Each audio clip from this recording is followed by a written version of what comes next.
Hi, this is Scott Garibay, and today we're going to talk about American politics in the Joe out, Kamala in era, this unique moment in history. It's only going to last a few months, right? Really fascinating. What I want to talk about today is what America needs and why we're upset that neither party has any interest in giving it to us, and how we just kind of process the world right now for Americans, for you and me, for Americans, right? It's pretty fascinating. All right, so let's dig into this. So what is happening actually? So basically we really are in a bad state. America is coasting, and there's previews of what could happen if Kamala Harris gets in. I think that's the issue, right? We're really in it, right? Like we have to decide between Donald Trump and Kamala Harris. If we choose Kamala Harris, if we choose Donald Trump, we get a strong economy, right? Everything starts chugging again, right? You and I could buy milk. We could certainly buy cars again. Maybe our young people can actually buy houses, right? But we sacrifice our morality. We go constant lying, horrible interaction with your complete disregard for for your roles as. So here's what we sacrifice if we take Donald Trump. We say it's okay to be a terrible father, it's okay to be a terrible husband, it's okay to be a habitual liar, right? We second that. We're like, it's good enough for the leader of the free world to be a habitual liar, an absolutely abominable husband, and an absolutely abominable father, right? That's not cool, man. We're sacrificing our morality for that. That's really bad, right? What could possibly be worse than that, Kamala Harris? So what happens if Kamala Harris gets in? I can tell you right now, this is what happens if Kamala Harris gets in. You're looking at we descend from being a superpower to a developing nation, right? And there's a preview of that right now in multiple cities, right? This is happening in Los Angeles. It's happening in San Francisco. It's happening in Portland. I think, I hear a lot about it on the West Coast, but I'm not sure it's really happening on the left coast. I'm not sure it's happening that much on the East Coast. That's very interesting.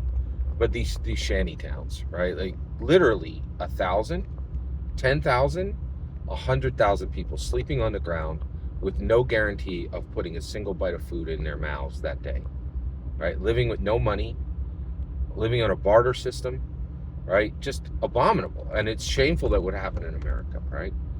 So each party has failed us, and we need to get to the point where America is chugging along on all cylinders again. And that's the issue. Is we are actually, I think the engine inside the American vehicle is fully functional. It's not that we're not, chugging on all engines. We're allowing the vehicle to coast right now. We're allowing the vehicle to coast right now, and that's the issue, right? Is that we're allowing the vehicle to coast. There's no acceleration. There's no growl of the engine, right? And so what do we need for that? Well, we need dramatic frontier expansion. That's exactly what we need. Dramatic frontier expansion. And and these are the ways we could get it, right? So one, a new 50 states. We could do this in Africa. There could be so we need dramatic frontier expansion. It could be bloodless or it could be non-bloodless, all right? Two paths, all right? So let's talk about the bloodless ones, the moon and Mars, right? We just tell the whole world, hey, whatever treaties we got, you can go kick rocks. We're taking the moon, we're taking the Mars. We're taking the moon and we're taking Mars. You don't like it? Beat us. Beat us to those areas. You put up your colonies first, right? That's a huge expansion. It would put America into an economic state that has never been seen. It would be massive. It would be like the frontier days again, right? And it would be really, it would be literally a gold rush, right? Just money raining down like manna, right? It'd be incredible, right? The other one is the ocean.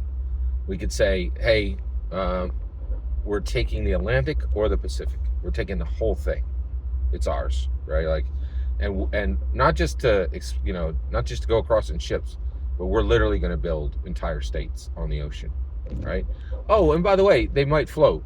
We might just have land wherever it floats to, right? Like, and that could be bloodless because nobody really owns those things right now, right? What would be a non-bloodless dramatic expansion? Well, here's the big one. Russia. Russia's a really big section of land, and America could take half of Russia, give the other half to Ukraine, and split up all the land for Americans and have tons of extra land, right? And this one, Putin would definitely fight us, right? But I think this would be fully justified because they've sacrificed their sovereignty by questioning the sovereignty of Ukraine.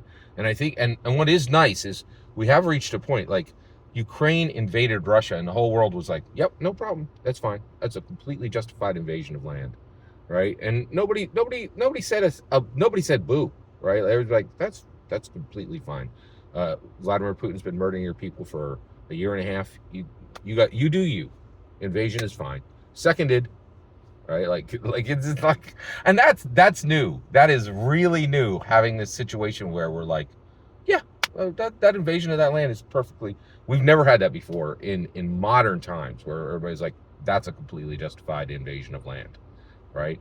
And I think, and it's not just okay for Ukraine to invade Russia. Anybody who wants to, because they've sacrificed their sovereignty by questioning another nation's sovereignty and murdering their citizens for a year and a half, right? They don't deserve the land they live on. Anybody can have it, in my humble opinion, right? So that would be a non-bloodless, dramatic frontier expansion, and would give and I could own a house in Irkutsk, right? That'd be great. That would be really good. I think that would be really, really, really good, right? The other one is Africa, right? So what America could do is say, hey, all you nations in Africa, many of you are developing nations, right? And we're a superpower. Would you like to be an American state? And say, get rid of this whole Africa, continent, this disjointed collection of governments in a continent, and do you guys want Burger Kings and McDonald's and awesomeness and, everything good? Why don't you guys be the next 50, And so just offer the people of Africa, say any nation who wants to, you guys can immediately become from 51 to 100, the new 50 United States of America. And all those lands would be just like Omaha, literally, And the reason why I think that would be a non-bloodless, dramatic frontier expansion is I think there would be some dictators in the world who are like, wait, we're not just, there are people right now, there are countries right now who are like, we got some stakes there, right? And so I don't think there would be any, I think everybody in Africa would be like, yeah, this sounds great, we're in, right? But I think other countries in the world would be like, no, we put some time in here, right? And we're not just going to let that happen. But again, I think that'd be justified because, all nations of Africa deserve to have that opportunity to become American states, in my humble opinion. So that's what we need to do to get the engine growling again, to put some traction on the wheels, right? And this is the issue, is we're right now in a malaise, right? And we need to get things moving forward, in my humble opinion. Every single word you just heard is my humble opinion. The important part is when I get to hear your humble opinion, when you get in the comments and send your traffic. Please consider liking and subscribing, and have a fetch millennium.